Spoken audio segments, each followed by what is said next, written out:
Ladies and gentlemen, welcome to D1 DLC. My name is Brad, and this is We Happy Few. Bananas. Yes, bananas and porcupines. Very pointy porcupines. Toys and...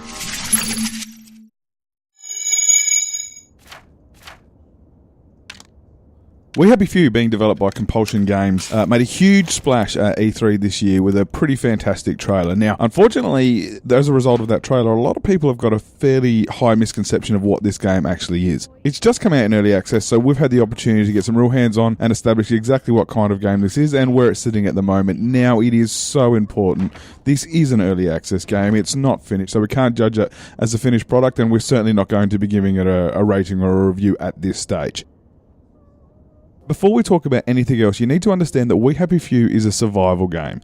It's got elements of hunger, of thirst, of you need to have sleep, you need to scavenge to craft items to help you throughout the game world.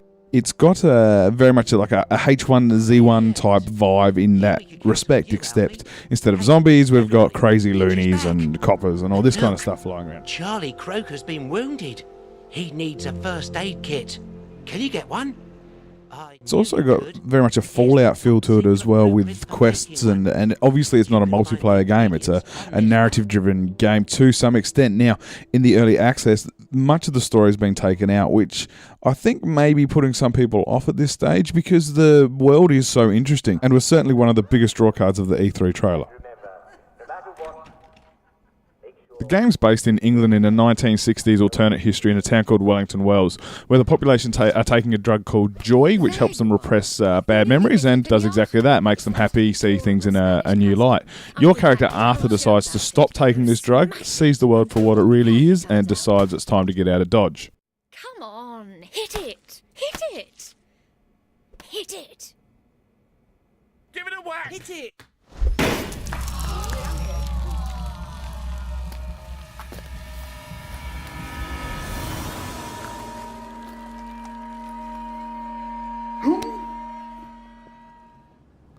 So as for the gameplay itself, it's very much about exploring, scavenging, building items to help you complete quests, and to move on. It's a pretty cool little world. I've had a bit of fun in it. There is some issues with quests displaying on the maps, etc., but Compulsion Games are already all over this, and one of the big updates I've said is coming is addressing almost every issue that I've got from a bug-wise or a gameplay mechanic-wise where it's not quite working. The one mechanic in this game I really dislike, and not just this game but any survival game, is the requirement for the character to sleep. I'm out and about, I'm working on a puzzle, I'm hunting things down, I'm finding stuff, I'm engaging in this world, and then all of a sudden my character needs me to go and have a lay down. I don't understand the purpose of this. I don't understand what this is bringing to the game other than disrupting the flow of what's happening out in the game world. It's really, to me, a poor mechanic. Now, people who play survival games might disagree with me, and there might be a reason behind this, but I don't see what it is, and I would love to see it scrapped completely, not just from this game, but from all survival games. To sleep, perchance to dream. I've also got to say that the combat is incredibly uninspired, but then again, in survival games, it almost always is. Maybe down the track, we'll pick up more weapons, projectile weapons, guns, etc., where it might be a little bit more fun, but right now it's just left click, left click, left click, which is pretty mundane, to say the least. Perhaps they're not investing in combat because I shouldn't be in combat in the first place, and the only reason I'm there is because I've stuffed it up. The world is procedurally generated, so no two games are going to be exactly the same.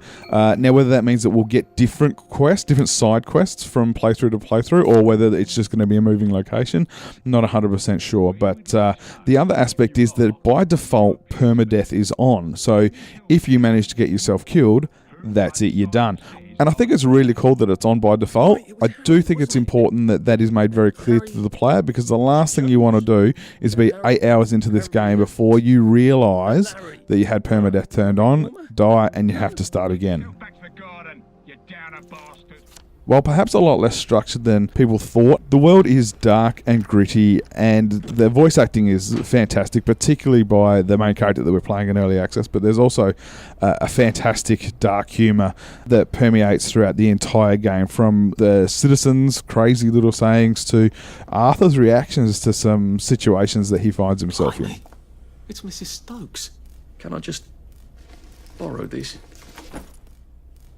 And it looks like she's gone off her rocker. I've got friends coming. We Happy Few is not the game I expected it to be, but that's not to say I'm disappointed in it at all. In fact, I'm not one to play survival games generally, and this game has me intrigued by it. So I definitely think it's worth checking out. It is on Steam now in early access.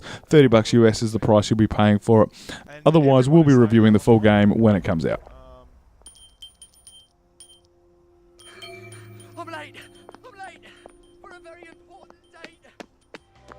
Thanks very much for watching, folks. If you enjoyed what you've seen, please like and subscribe, check out our other videos, and we'll talk to you soon.